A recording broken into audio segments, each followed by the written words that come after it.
Hello students. Before starting money and credit of the fourth part, I should like to recognize or remember the part whatever we have studied till now. Up to this, we have studied the bank has some terms. Bank has some terms of giving the credit to the or giving loan to the borrowers. Okay, they have terms that they can provide loan on the basis of their terms, that is collateral, documents, and interest of rates or the mode of payment. These are the terms by which the bank provide money, and in this way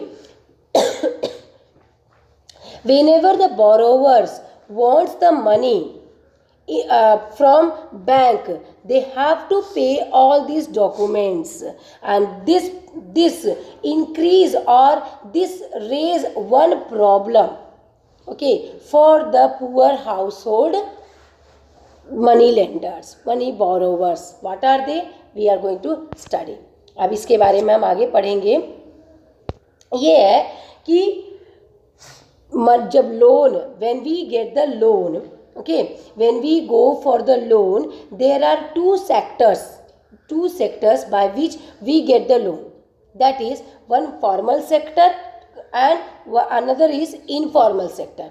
Formal sectors are the sectors which is recognized or governed by the RBI, Reserve Bank of India, which is recognized by the government which is issued by the government. ये RBI इस पर control रखता है और इन bank से हमें जब loan provide होता है तो that loan is called the formal sector loan. Okay, that is why these loans are the monitored by the RBI, and it is the reason why we have to pay all the terms. We have to confirm the terms which is provided by the RBI. वो क्या, interest rate हमें provide करना पड़ता है और collateral forms जमा करने पड़ते हैं, डॉक्यूमेंट्स जमा करने पड़ते हैं और अदर थिंग्स, सारी शर्त हमें माननी पड़ती है, तब जाके हमें बैंक प्रोवाइड करता है. एंड इसकी जो फॉर्मल सेक्टर के क्रेडिट्स होते हैं वो वेरी लेस इंटरेस्ट रेट पर होते हैं. वाई? अच्छा ये बताओ, बैंक हमें कम रेट पर देता है, प्लस हमें बहुत अच्छी तरह से हमारे पैसों की सेफ भी रहती है, and we ever ask them the things when we provide all this documents, they provide us money. क्यों? क्योंकि ये सुपरवाइज किया जाता है RBI, Reserve Bank of India. They are supervised functions, all the functions are supervised by the RBI, और monitoring की जाती है उसके all the information from the bank or the commercial banks or the rural banks or cooperative societies. They provide all the information about the money borrowers to the RBI. वो कितनी interest पे दे रहे हैं, कितने टाइम के लिए दिया है, कितनी डॉक्यूमेंट्स उन्होंने जमा किए हैं, ये सारी बातें वो पूरी RBI के पास रहती हैं और RBI उस पर कीन आई रखता है. And in this way banks have to give periodically information, और इस तरह वो बैंक के इंटरेस्ट रेट भी कम लगते हैं. इनफॉर्मल सेक्टर क्रेडिट में ये जो होता है ये प्राइवेट होते हैं, इंडिविजुअली हम क्रेडिट लेते हैं, लोन लेते हैं.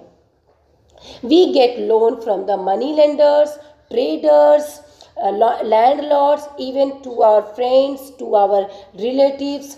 इनसे जब हम पैसे लेते हैं, they give their money, borrow, when we borrow money from them, इन पर्सनली लेते हैं, तो that time they demand high interest rate.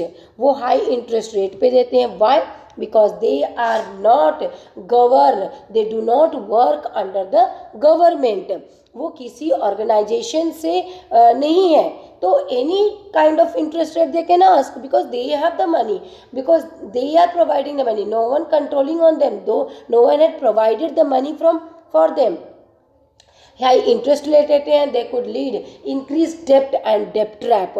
और इसी वजह से जो भी इनसे मनी लैंड, इनफॉर्मल सेक्टर से मनी बोरो करता है, they have to be in the dept trap, वो डेप्ट ट्रैप में फंसते जाता है क्योंकि हाई इंटरेस्ट है। अब उसने 1 लाख रुपये लिया है ना, और उसको दे दिया 20% इंटरेस्ट पर उनको देना है, तो ये तो भाई 60,000 तो उसका इंटरेस्ट रेट हुआ, जितना पैसा नहीं उसका इंटरेस्ट ही उसका ज़्यादा हो गया। तो इन दिस वे वो फंसते चले जाते हैं कि पैसा कमाने के बजाय वो तो इंटरेस्ट ही भरते थक जाते हैं, तो ये डेप्ट ट्रैप में फंस जाते हैं। तो फॉर्मल सेक्टर और इनफॉर्मल सेक्टर के क्रेडिट्स किसको कब मिलते हैं? फॉर्मल सेक्टर के credit mostly rich house hold people get. Why? Because they can provide collateral, they can provide documents, they can provide mode of payment, they can provide less interest rate. That is why they get more credit. The rich household people get more credit than the poor people. Poor people goes to the money lenders or private sector, informal sectors to get the money. अगर उन्हें बोरो करना होता है तो वो poor sector जाती है in money lenders के पास, ट्रेडर्स के पास, इस तरह। It is necessary that banks and cooperative increases their lending particularly in rural. So इसके लिए क्या किया जाए? For that government should take care, government को ध्यान देना पड़ेगा कि poor people should get their credit और loan from the formal sector. और ये करने के लिए इन्हें बैंक्स या रूरल बैंक्स गांव में, विलेजेस में ज़्यादा प्रोवाइड करने पड़ेंगे, ताकि ये मनी लेंडर से, ट्रेडर से या प्राइवेट इंडिविजुअल से मनी बोरो ना करें। While formal sector loans need to expand, it is also necessary that everyone receives their loans. You can see here that graph of the money lenders, money borrowers सबसे ज़्यादा किस sector से हैं? देखो, poor house hold का जब हम देखते हैं तो 85% है वो पुअर हाउस होल्ड कहाँ से लेता है? इनफॉर्मल से, और 15% सिर्फ पुअर सेक्टर जो है वो फॉर्मल सेक्टर से ले पाता है। जब house hold with few assets, उनके पास कुछ एसेट्स हैं, कुछ डॉक्यूमेंट्स रहते हैं, तो वो कहाँ जाते हैं? 53% poor people get the from informal and 47% from formal. And the well off household, जो well off household होते हैं वो 72% है, वो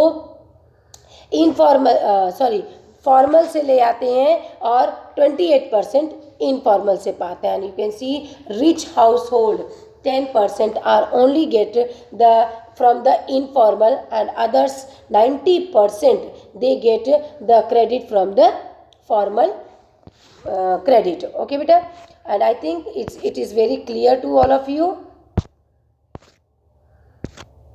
Thank you very much students.